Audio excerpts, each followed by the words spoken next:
Today we are going to talk about the topic burns. In burns, firstly, burns.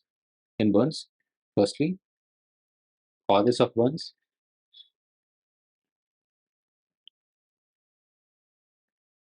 Causes of burns. Causes of burns can be due to flame or direct contact, or hot liquids. Hot liquid will lead to scalds. Hot liquids or chemical burns. Chemical can be either acid or alkali. Flames, direct contact, hot liquids, chemicals, and also we have electrical burns. Electrical burn and also radiation burns, and there is one more terminology called non-accidental injury. Non-accidental injury. Non-accidental injury is nothing but intentional burns, intentional causage of burns. Intentional burns, when will you suspect? If there is infrequent history or frequent hospital visits, or the history is not corresponding to the symptoms, then we have to suspect the non-accidental injuries. These are the causes of burns. After that, when will you suspect the airway injury? Suspicion of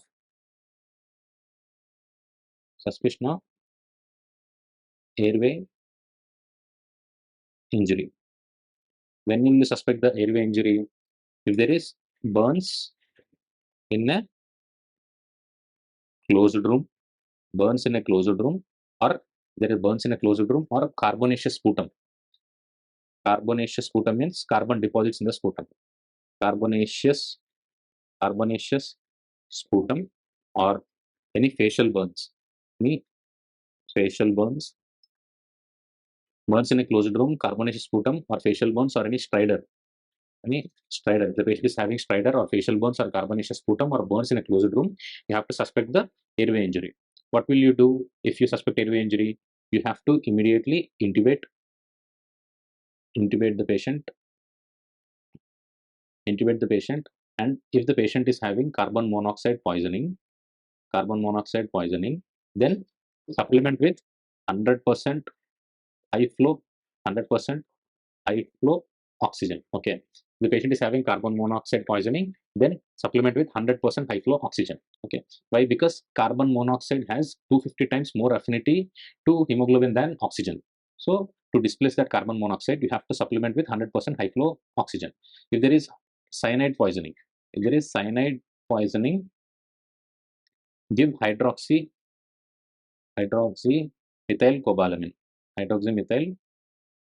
cobalamin, and also in addition to these two, we can also give mechanical ventilation.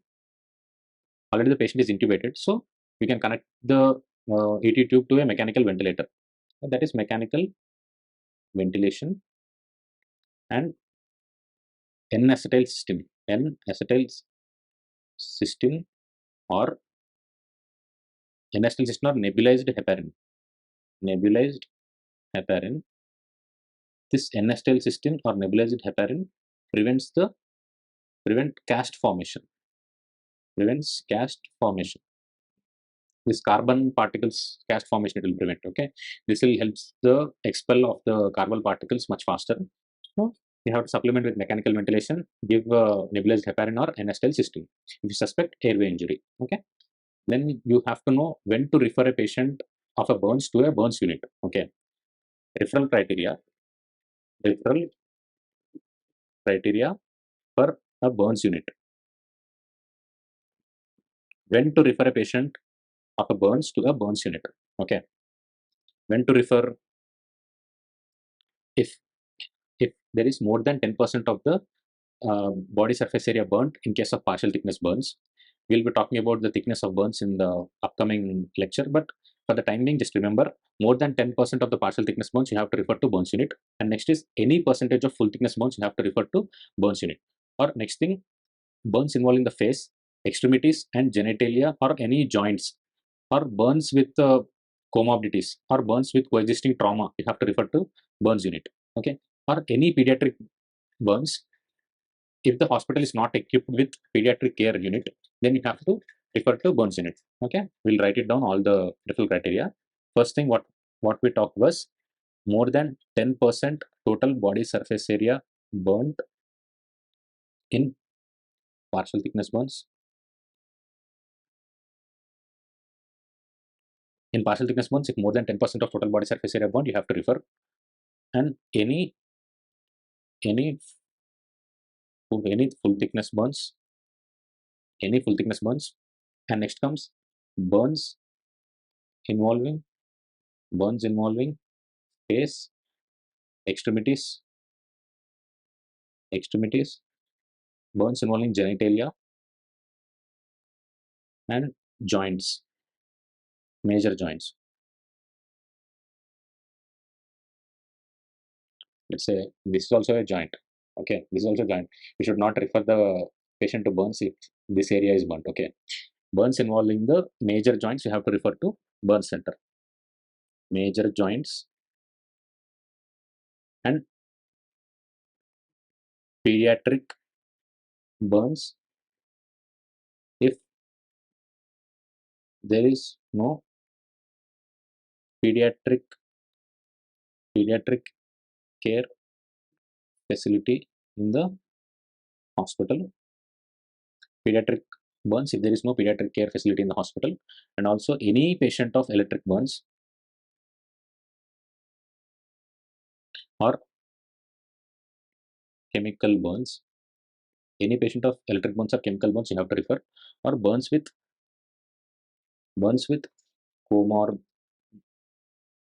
comorbidities or burns with coexisting trauma. Okay, the patient had burns, and also along with burns he had flail chest. You have to refer to burn center. Okay, these are the referral criteria for a burns unit. Next, we'll be talking about pathophysiology of burns. Pathophysiology of burns. Okay, pathophysiology after burns, there will be release of inflammatory mediators. There will be release of inflammatory mediators. These inflammatory mediators will activate the inflammatory cascade.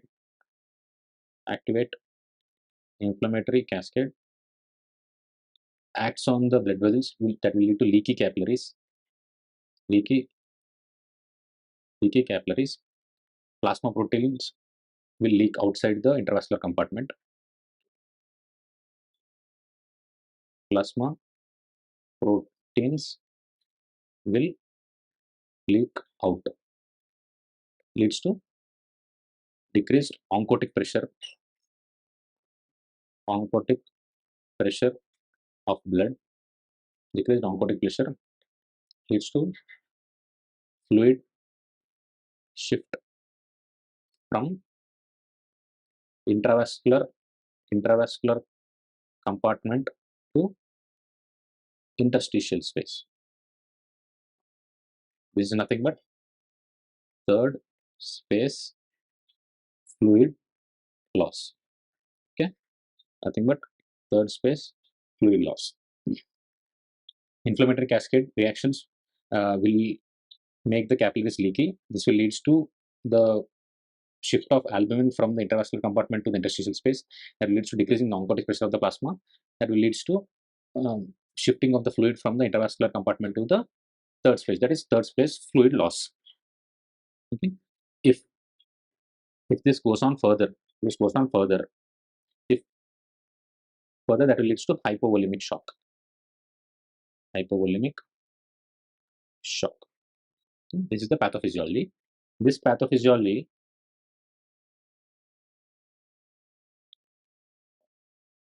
we can have some local and systemic effects of burns. We have local effects and systemic effects. Local effects include, in local effects, see, imagine this is the area burnt. Okay, locally what will happen? The area burnt will undergo necrosis. Okay, that is coagulative necrosis. Okay. What will happen locally? The area burnt will undergo necrosis, that is coagulative necrosis. Okay. There is this person called Jackson. He graded the area burnt into 3 zones. Okay. Jackson's zones. Okay. Jackson zones are, this is the area of maximum burn. Okay. This is zone 1. Zone 1 means maximum burn. This is zone of coagulation. Zone of coagulation. Zone surrounding this zone is zone 2. Zone 2 is zone of stasis. Zone surrounding this zone is zone 3. Zone 3, this is zone of hyperemia. Okay. Zone of coagulation is irreversible. You can't reverse the area burned to your normal skin. Okay. This is irreversible stage. This zone of hyperemia is reversible. Stasis stays in between. Okay. The blood supply to this zone is compromised. So that's why this is called as zone of stasis. If you resuscitate betterly, this zone of stasis will reverse into the normal skin. If there is poor resuscitation, then this zone of stasis will end up in zone of coagulation and irreversible stage, go into irreversible damage. Okay. These are the Jackson zones. Coming to systemic effects. In systemic effects, first thing, there will be generalized inflammation.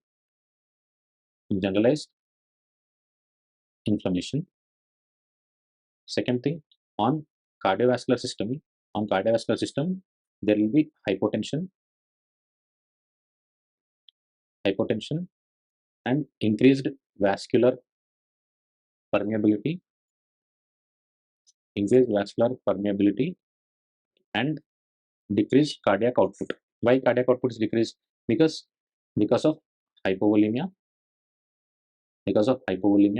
and increased blood viscosity. Because of this, cardiac output will get decreased. Next system is renal. On renal system, there will be decreased renal blood flow. Decreased renal blood flow leads to oliguria. And also, if this renal blood flow is decreased, is severe, okay, that will end up in acute tubular necrosis. Okay. On renal system, there will be decreased renal blood flow, leads to oliguria. If it is more severe, then the patient will land up in acute tubular necrosis. Okay. Next, on GIT. There will be mucosal ischemia. Why there is mucosal ischemia? Because in order to conserve the blood, what we have, see, burns is a state of hypovolemia. Okay. So in order to conserve the blood, the body itself decreases the blood supply to the normal organs, and it reserves the blood and it diverts the blood from visceral organs to the principal organs like heart and brain. Okay. So we'll see the decreased blood supply to the organs like GIT. Okay. It manifests as mucosal ischemia. If it is very severe, if this mucosal ischemia is very severe, we can also see curling ulcers. Curling ulcers in the GIT. This is on the GIT. Next, on immune system,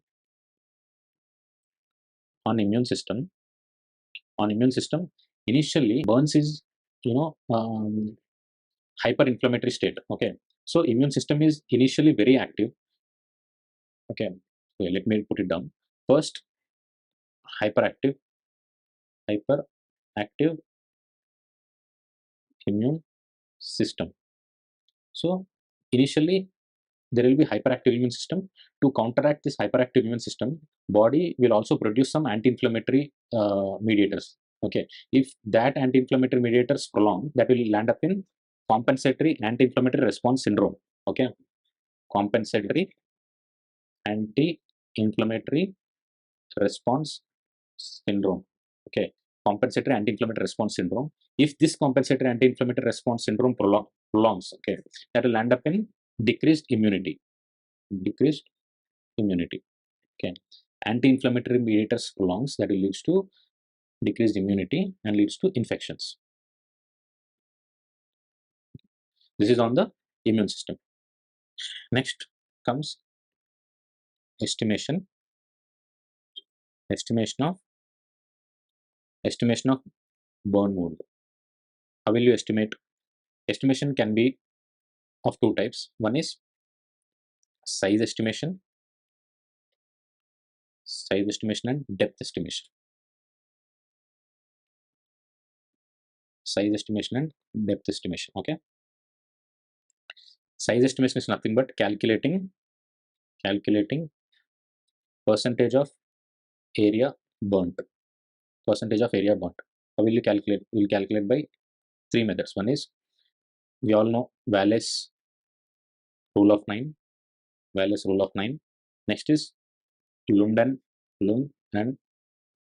Browder chart. The other is hand method. Hand method is very vague. This is corresponds to 1%. This is the hand of the patient. The palm of the patient corresponds to 1% of the total body surface area burned. This is the rough method of estimation of burns. Lund and Browder chart is a bit complicated. It has variables like age. Okay, so this is not so needed. And we will be talking about Wallace rule of 9 now.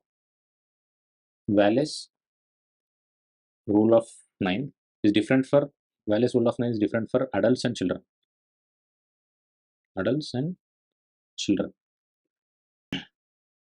This is Wallace rule of 9.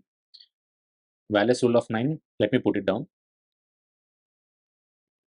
Head is 9%, right upper limb is 9%, left upper limb is 9%.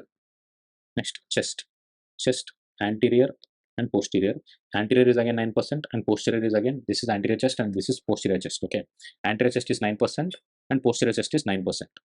And abdomen same, anterior is 9% and posterior is 9%. Next, right lower limb, again same, anterior is 9%, posterior is 9%.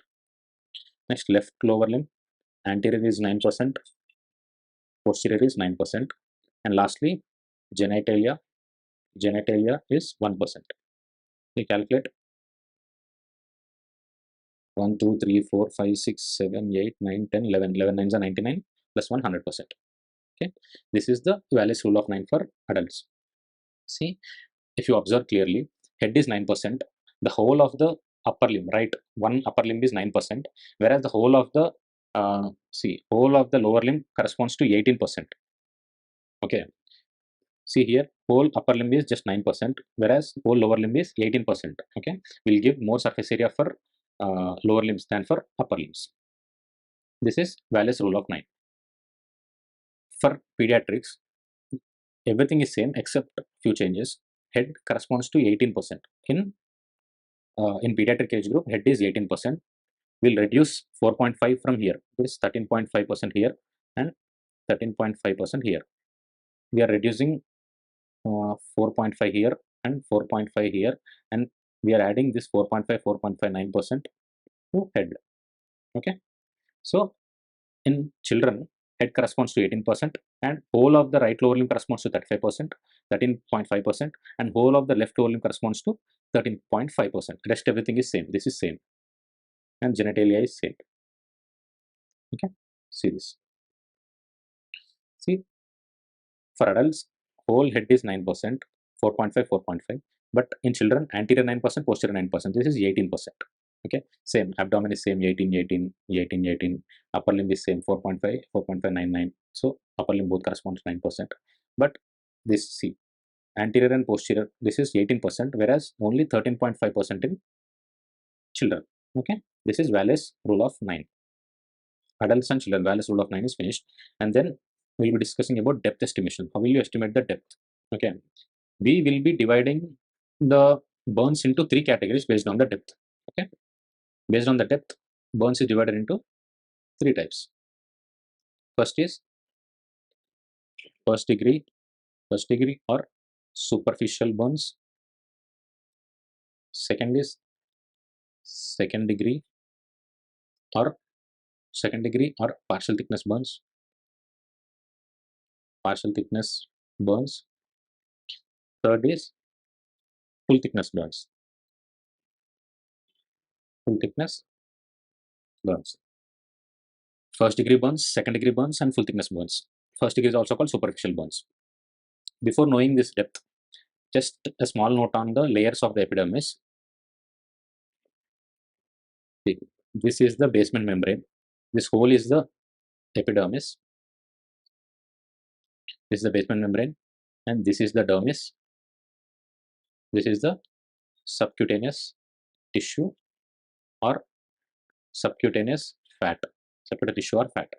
Okay, this is epidermis. This is dermis is again divided into papillary dermis and reticular dermis. This is the papillary. This outward projections. This outward projections is called papillary dermis, whereas this area is reticular dermis. This whole area is reticular dermis, whereas this projections is papillary dermis. Okay, this projections is papillary dermis, whereas this area is reticular dermis. This is papillary, and this is reticular dermis. It's papillary dermis and reticular dermis. Epidermis, then papillary dermis, then reticular dermis, and then subcutaneous tissue. Okay, see, first degree burns means involvement of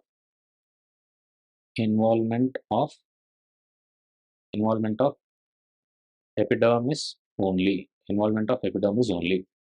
Partial second degree or partial thickness burns means involvement of. This is again divided into two types. Okay, second degree superficial burns, second degree superficial, and second degree deep. Second degree superficial means involvement of epidermis plus papillary dermis. This is epidermis plus papillary dermis. Deep means epidermis plus papillary dermis plus reticular dermis. Up to reticular dermis, it is second degree deep burns. Up to papillary dermis, it is second degree superficial burns. Okay, full thickness burns means involvement up to subcutaneous fat. Up to subcutaneous fat, it is see. So this is only epidermis is first degree. Epidermis plus papillary dermis is second degree superficial. Epidermis plus papillary dermis plus reticular dermis is second degree deep. And whole involvement of the subcutaneous, this whole thing, this is full thickness burns. Okay, how will you identify clinically whether it is the first degree or second degree or full thickness? How will you identify clinically? See, first degree burns is just sunburn. Okay, first degree burns is just a sunburn. Second degree superficial will have blisters, and there will be pain and blisters, and the area burnt will be blanching. Okay, blanching will be seen, pain will be seen, and blisters will be seen in second degree superficial burns. In second degree deep burns, blisters will not be seen. The area is pale, mottled, and no blanching and painless. This will heal by scar formation. See, this superficial burns will heal by no scar. Partial thickness superficial burns will also heal by no scar formation, but partial thickness or second degree deep burns will heal by scar formation. Okay, up to subcutaneous fat, we all know there will be leathery appearance. In full thickness burns. This is the depth estimation. Okay. Next, we will be talking about fluid resuscitation.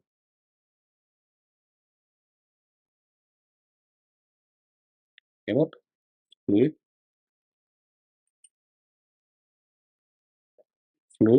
resuscitation in burns. First, what are the indications of fluid resuscitation? More than 15% of total body surface area burnt in adults, or more than 10% total body surface area burnt in children. More than 15% in adults or more than 10% in children, you have to start fluid resuscitation. With what fluids you will resuscitate? We can go with colloids, or crystalloids. Example of colloids is albumin. Examples of crystalloids are ringer lactate or plasmolite. Ringer lactate or plasmolite. But in the initial 24 hours, you have to avoid colloids. Why? See, as a part of immune response, the capillaries will be leaky in the first 24 hours. Okay, the plasma protein which are there naturally in the blood itself going outside. If you give albumin, it's also a protein. Okay, if you give albumin, this albumin will also leak out from the capillaries and it will escape into the interstitial space. So whatever you are giving is lost into the interstitial space. So it will also drag fluid along with it. So we are still worsening the patient by giving colloids in the first 24 hours. So avoid giving colloids in the first 24 hours. Avoid giving colloids in first 24 hours. For crystalloids, we have certain formulas for resuscitation. One is Parkland's formula, Brooks formula, Parkland's and Brooks formula. Parkland's is nothing but 4 into percentage of total body surface area burnt into body weight in kgs. Body weight in kgs. Let's assume 4 into the patient had around 20% burns into body weight. Let's assume he is of 50 kgs. Comes around 4 into 20, 80, so 40, around 4000. Around 4000 ml. Okay, around 4000 ml. This much of fluid, what you have obtained in the Parkland's formula, you have to supplement this fluid in the first 24 hours. You have to supplement this in the first 24 hours. This give in first 24 hours. Okay. Again in first 24 hours, this 4000 ml is again divided into two parts, half and half. Half is 2000 ml, another half is 2000 ml. First half in the first 8 hours and next half in the next 16 hours. Okay. Whatever the result we have obtained in the Parkland's formula, we have to resuscitate that whole amount in the first 24 hours. But half of that should be given within the first 8 hours and the remaining half in the next 16 hours. This is Parkland's formula. Brooks is also same, but instead of multiplying with 4, we have to multiply it with 2. Okay. Brooks is less aggressive version of the Parkland's formula. For colloids, we have certain formula like Muir and Berkeley. Muir and Berkeley formula is for colloids. This is total body surface area burnt into weight in kgs into 0.5. Okay, this will give as one portion. Okay, imagine the same thing. Total body surface area burnt around 20% burns into body weight around 50 into 0.5. 20 into 50, 10, 1000 into 0.5 is 500, around 500 ml. This 500 ml is calculated as one portion. Okay, this one portion in the first 12 hours, you have to give one portion every 4 hourly. Okay, every 4 hourly means 4, 4, 4, 12 hours, 4 is the 12 hours. So we will be giving 3 portions in first 12 hours. Okay, in the next 12 hours, in the next 12 hours, one portion every 6 hours.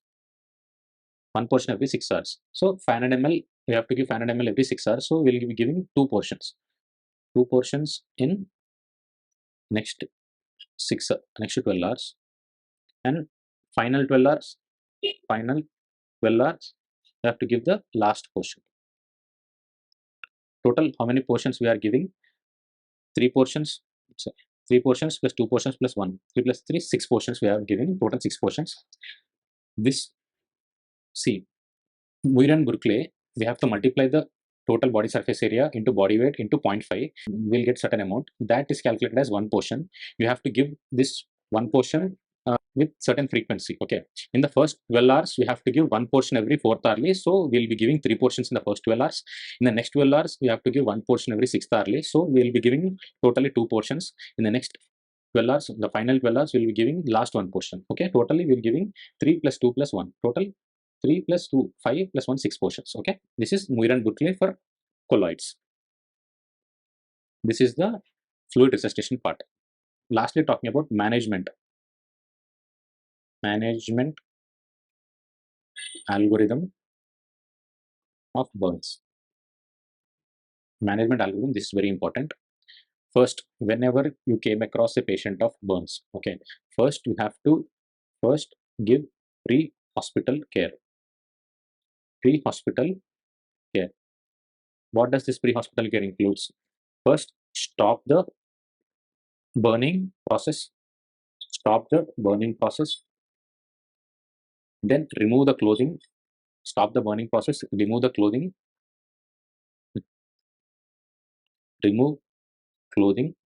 And then cool with water. This should be done within 3 hours. Cool the water and then avoid hypothermia. How will you avoid? Cover with blankets, and also avoid, one is hypothermia, and also avoid IM, intramuscular painkillers or intramuscular opioids, because there will be poor intramuscular absorption.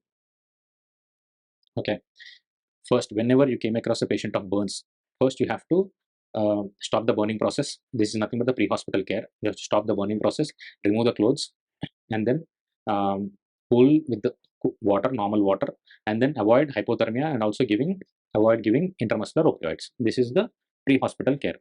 And then after coming to the hospital, you have to do initial assessment. Initial assessment includes, as a part of the ATLS guidelines, you have to assess airway, breathing, and circulation, ABCs. Okay, airway, breathing, and circulation. We all talked about how will you assess the airway injury. Okay, if there is carbonaceous sputum, burns in an enclosed space, or facial burns, or or if there is any stridor, you have to suspect the airway injury. What will you do if you suspect? If there is airway injury, what will you do? Immediately intubate. Okay, after intubation, supply with 100% high flow. Supply 100% high flow oxygen, N-acetyl cysteine, or nebulized heparin, N-acetyl cysteine or nebulized heparin. And lastly, mechanical ventilation. This is if you suspect airway injury. Breathing.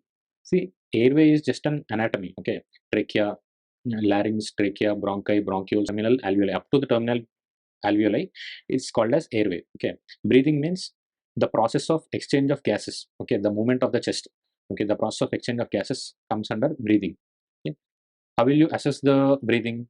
You will assess by looking at the chest expansion. If the chest is expanding normally, then breathing is said to be normal. If there is no chest expansion, or if there is circumferential chest burns, lead to formation of eschar. This eschar will restrict breathing. So what we should do? So you have to do eschorotomy. This is breathing. Okay. Coming to circulation. What will you do? Secure 2 large bore IV cannulas. If you're not able to gain access to the venous system, then what will you do? You'll do venous cut down. Okay, we'll do venous cut down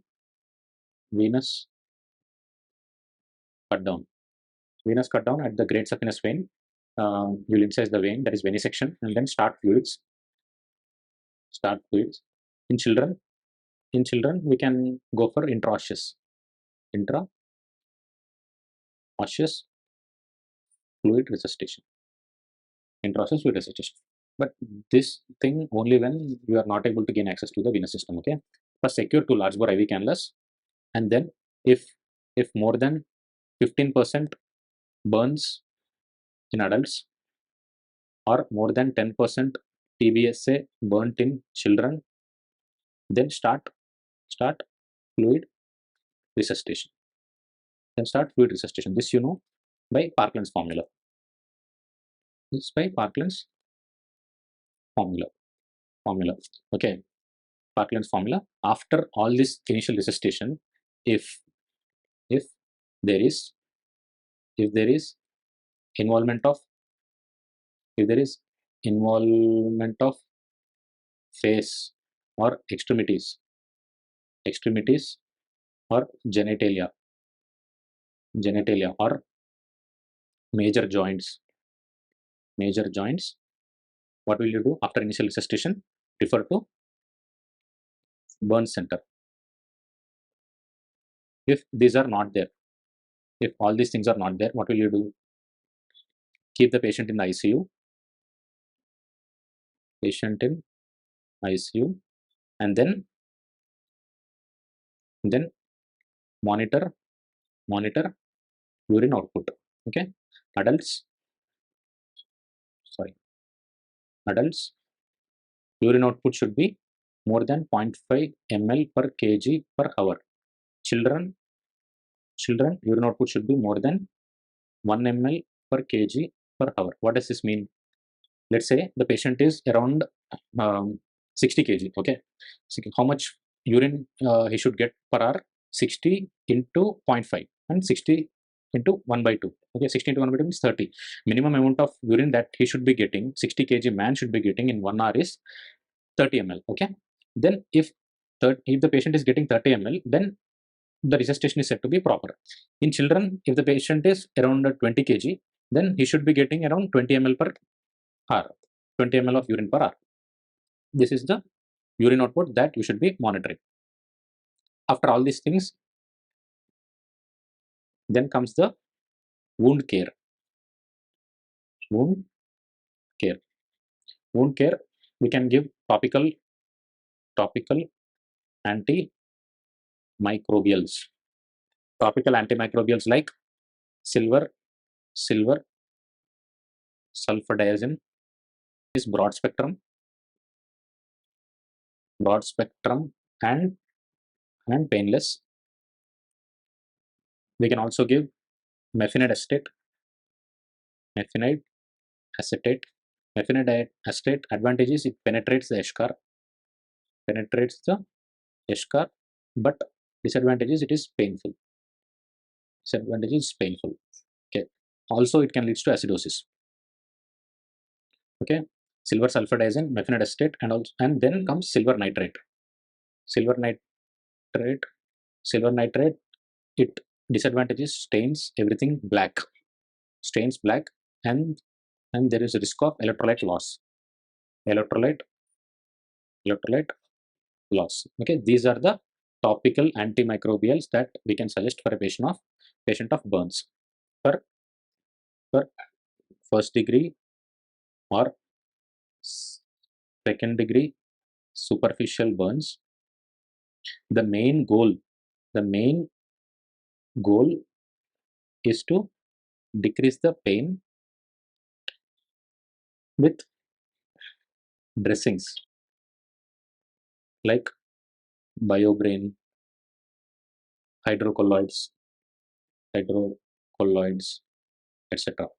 Whereas for second degree deep burns or full thickness burns, you have to excise the burnt area plus have to do split skin grafting. This is the management protocol. Excision, if you do early excision is usually preferred. Early excision is preferred because it decreases the infection risk. Infection risk. Okay, and thirdly, if first degree burns we'll do dressings. For second degree deep or full thickness, we'll do excision plus skin grafting. For circumferential, for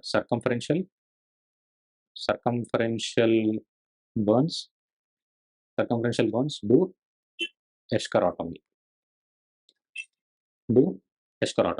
After doing all these things, you should also take care of the patient's nutrition. Okay, burns is a hypermetabolic state.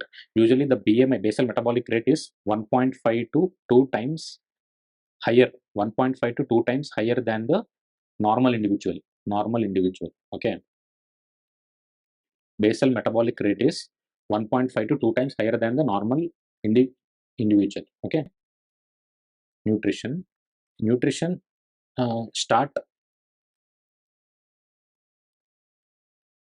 start rails feeding within 6 hours of within 6 hours. We should start rails feeding within 6 hours if more than 20% total body surface area burnt. If there is more than 20% body surface area burnt, you have to start rails feeds within 6 hours. Okay, there is something called curare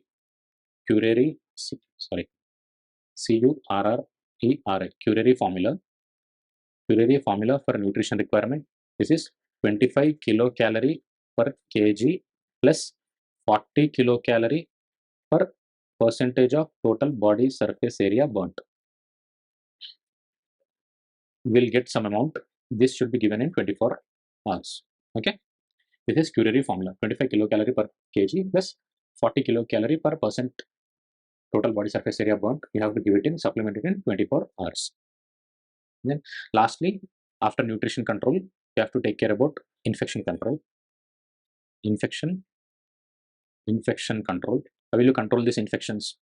First thing, regular prophylactic swabs for culture and sensitivity.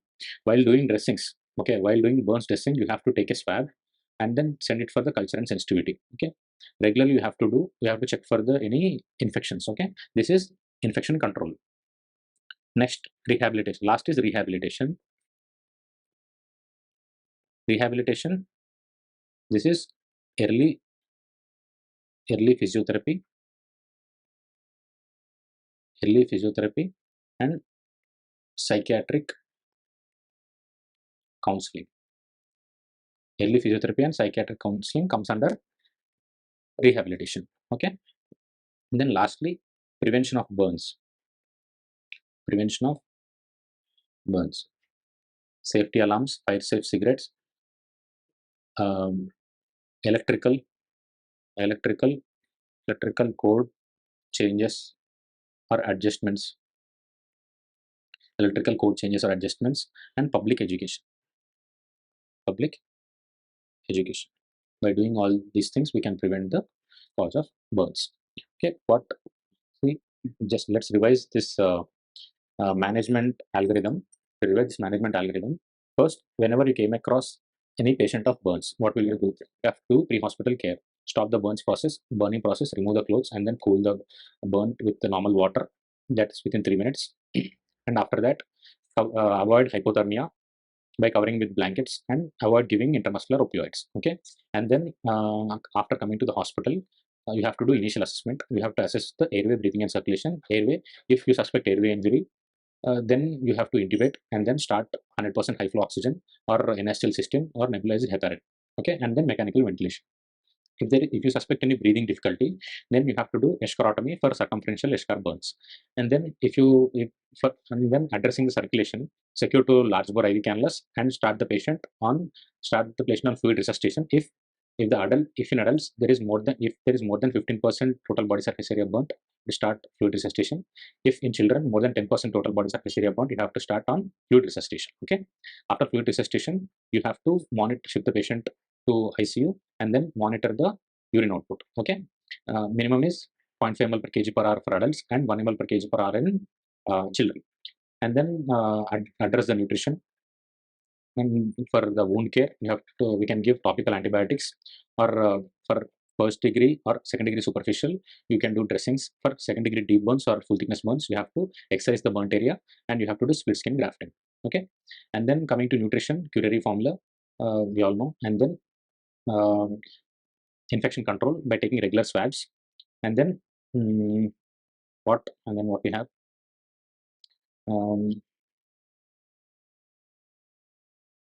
that's all. And then lastly, uh, rehabilitation, early physiotherapy and psychiatric counseling, then prevention of burns, safety alarms, fire safety cigarettes, electrical code changes, and public education. This is all about burns.